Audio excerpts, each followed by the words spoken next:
my name's Matt. I've actually been, like many of you in the industry for a long, long time, but I have a very different sort of background. Well, not terribly different.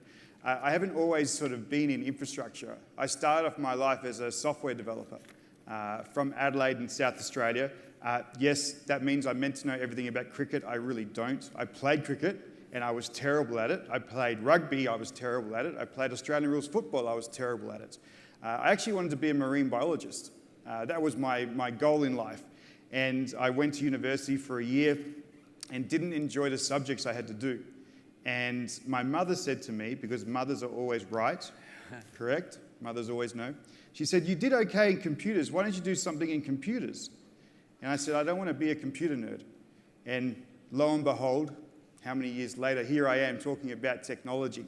And I've worked for companies like VMware, for Microsoft. I've worked in startups. I've worked at LinkedIn. I've worked at Hitachi twice. This is my second time back. And I find we're at this point in our lives that it's pretty exciting to be talking about data. Everybody here in the room really is in this industry because you want to drive change, right? We want to drive change because we want to be able to drive the right outcomes for the organizations we work in. So those outcomes could be, how do I drive a greater level of profitability in the organization? How do I better service customers? How do I create competitive advantage? These are all things that we want to have a positive impact on, right? Now, to do that, we kind of need technology. Technology becomes the enabler, right? And we've all talked about different aspects of technology. The scary thing is technology comes faster than ever before. When I was a developer, there was like one big technology shift in the industry. You may remember when we started to talk about web services, right? Everybody was talking about web services, because that was it, just web services. Today, you cannot wake up and read the news and see about a new technology, automation, AI, analytics, GPU-driven applications. Everything's changing every single day. Now, we talk a lot about the cloud and the technology that actually enables. I mean, cloud's not a product. Cloud's an architecture for delivery of services, realistically, right? That's what we sort of look at. But it doesn't matter all the services in the world you get access to. There's one thing that powers all this, and it's data, right? If you don't have data, it doesn't matter what technology you have. So we get to this point now where we have data, but the rate it's being created in your organizations is faster than ever before. We're getting more of it. We're getting more variability in the data.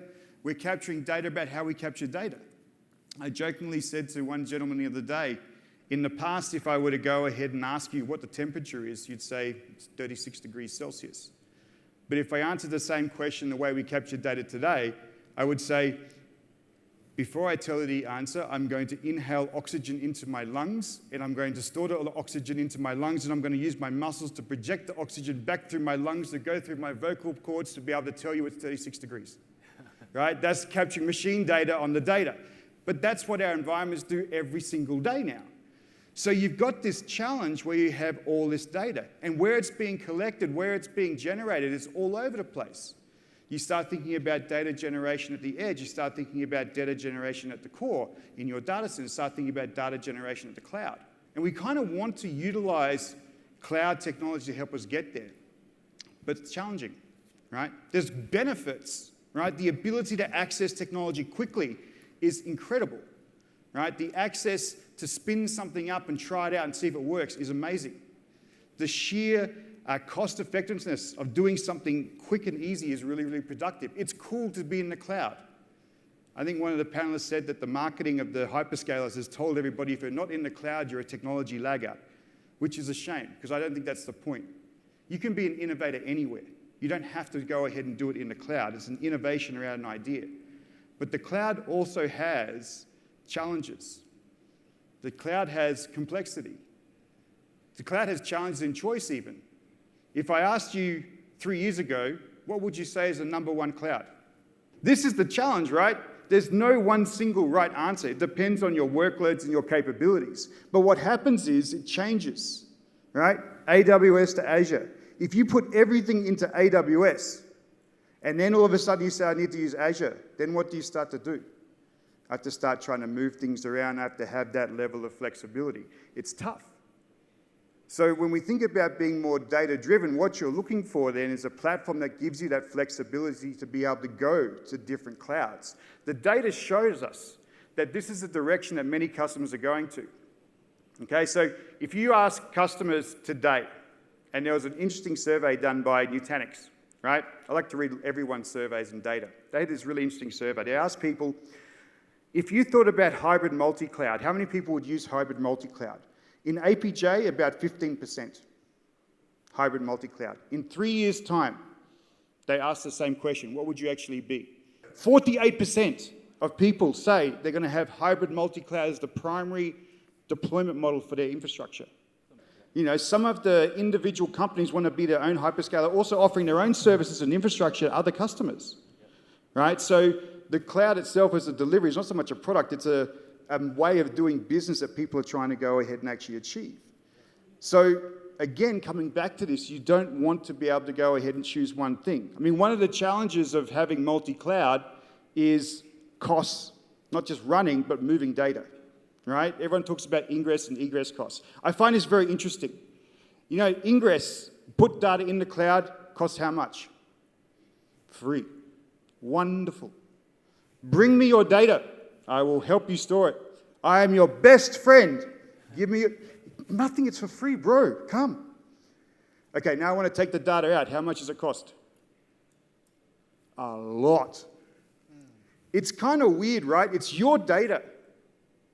It's like me dropping my kids off at daycare, and the daycare says, yeah, come, bring me your kids. Yeah, drop them off. Then I come to pick them at the end of the day. Guess what happens? The daycare says, give me $100 for your children. I'd go to the police. But our data, no, that's okay, you can charge me, even though I own it.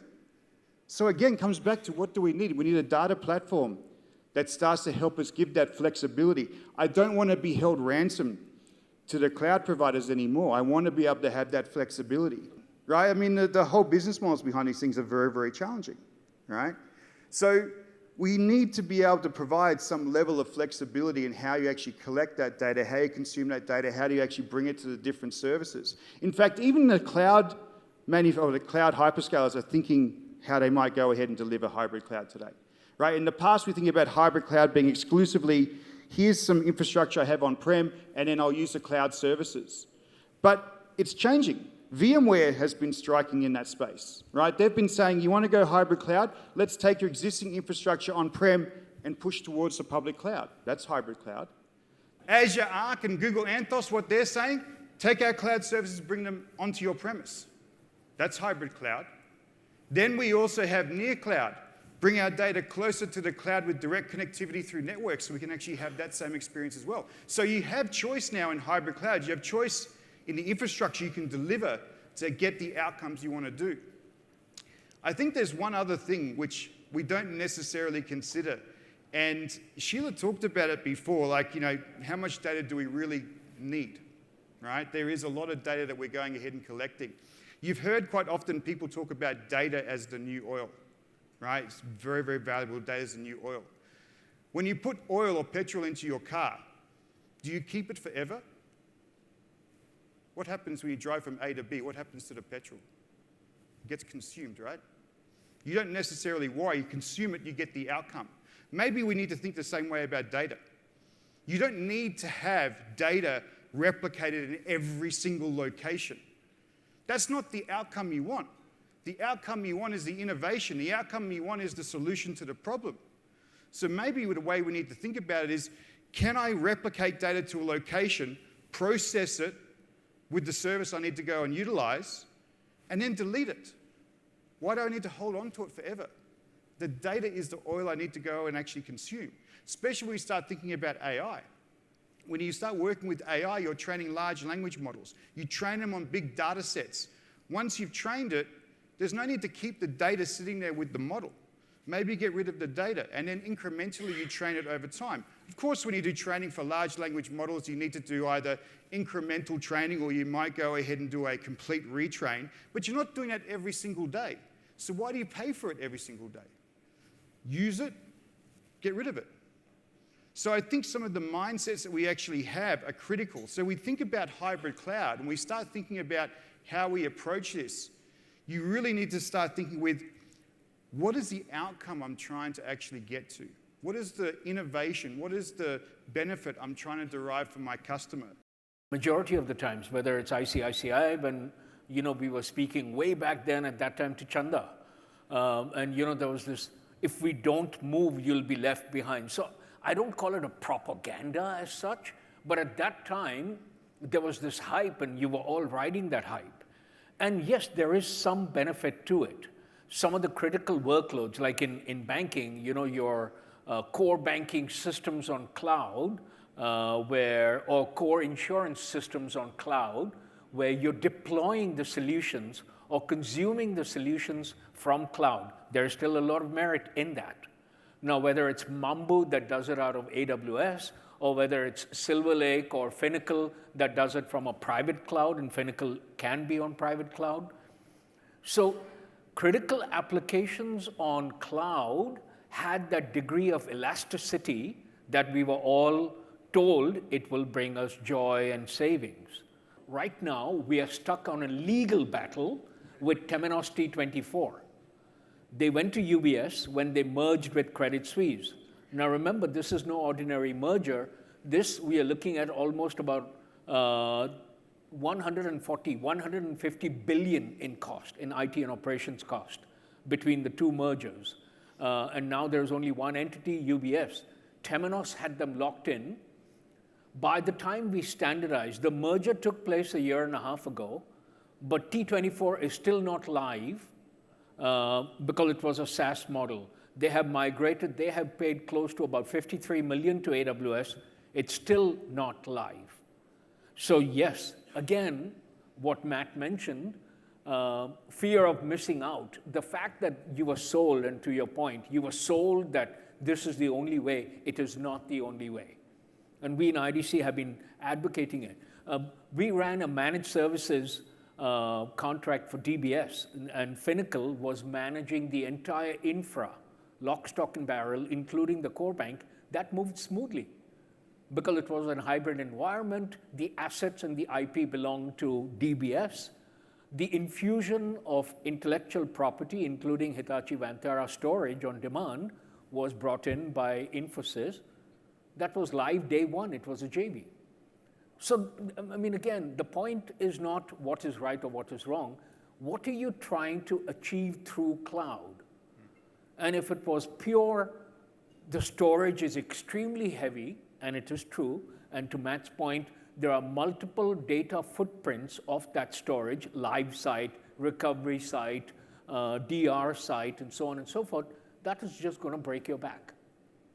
But if the solution in supply chain, in Aadhaar, in India Stack, in insurance, if the solution was ground up cloud native, you're consuming that application and its functionalities through cloud. You are not on cloud. And hence, there's a difference. So, yeah, SaaS model, it's a lock-in mechanism. It will cost you a lot. And I ran total cost of ownership, on-prem versus public cloud. On-prem was cheaper. I ran it again for Singapore Post. It was cheaper. I ran it for Deutsche Telekom. It was cheaper. I ran it, and I'm running it for a bank in India right now as we speak. It is cheaper. So this hybrid environment dispels the myth. It is cheaper to run. Matt? You talked about lock-in, right? One of the things I would challenge you to sort of wonder about, what is it specifically locking you in, right? Is it the application, the actual service, or is it your data? I think sometimes it's the data. It's, I put the data there, I'm locked in, I'm committed. Because if you look at the service offerings for many of the different companies, they're sort of on par. I mean, AI is very new and emergent, right? We all recognize that, hey, Microsoft's kicking it out the park with OpenAI, right? I'm happy about that. I have stock in Microsoft. We want them to be successful, so it's all good for me.